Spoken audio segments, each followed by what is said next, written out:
أعوذ بالله من الشيطان الرجيم بسم الله الرحمن الرحيم. The first part of this very beautiful dua that Imam Sajjad has taught us speaks about the blessings of Allah, the different blessings that Allah has for us throughout our life. I'll just read through these blessings, and it's an important chance for us to contemplate and reflect over these blessings. It begins by saying Allah is the most gracious, and all of His blessings are in a way that we don't deserve them initially and primarily. As human beings, we didn't do anything to deserve these blessings. He gave them to us, as the Imam says, minnatuka ibtida. It's from your side, you begin. And even His forgiveness is actually a favor for us. And whenever He does give us, it's not out of rubbing it in, it's not out of expecting something back from us. And when He doesn't give us, it's not out of injustice as well. That's also based on Allah's justice. In fact, it's based on the fact that we don't deserve that blessing. Right? Often we with our actions, with the way that we are the ones that become the barrier from receiving a certain blessing. It's like rain, right? If you have your cup of water upside down, then you won't receive the rain. The rain is there. The issue isn't from the rain. Or a person who closes his curtains and then says the sunlight isn't reaching me. It's because you've closed your curtains. The sunlight is available. The same way Allah, when He holds something back from us, it's not actually Him holding it back. It's actually us not accepting it and not preparing the grounds to accept it.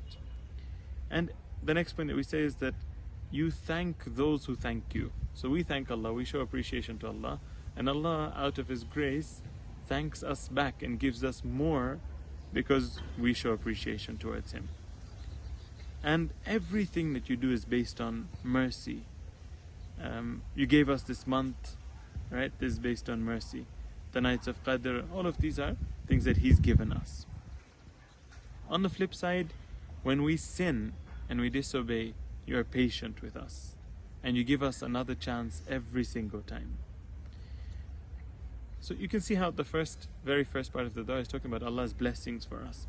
It goes on to speak about how Allah laid all of this out in front of us for us to take advantage, and yet when we made mistakes, Allah opened up a door of tawbah upon us so that we could turn back to Him when we make mistakes. And it's something that, as the Imam says in the dua, that's been clearly mentioned in the Quran, and it's been clearly shown to us that whenever we do make a mistake or we have flaws, the door of tawbah is open to us. And that leaves no excuse for us not entering this door. If we have any mistakes, we've made any mistakes, Allah has left this door open for us. As if that wasn't enough, the dua goes on more to speak about Allah's blessings.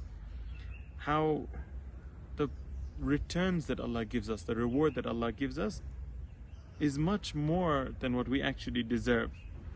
Allah Himself says that if you do good, I'll give you 10 times. But if you do bad, you just get the same amount. There's no increment in doing bad.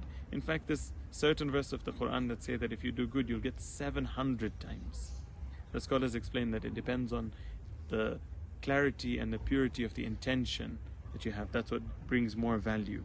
And the Imam says, forget 700, in the Quran you say that much more, أضعافا كثيرة, much more than that Allah will give as well. Additional to this, additional to all of these favors that Allah has given us, He also taught us the way to reach Him. The path to reaching Allah was made clear, and had we not been guided by Him, we wouldn't have known the way to reach Him.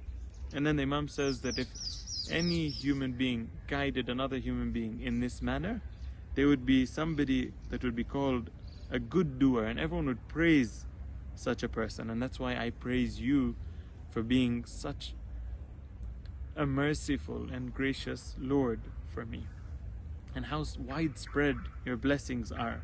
All of the different blessings that we have, religion, the path that Allah has shown us, the path to success, all of these are the bounties of Allah. So the first part of the dua focuses on these bounties, how Allah gave us these bounties, opened the door for forgiveness to us, made us our rewards more than we actually deserve, and actually showed us the way to reach Him.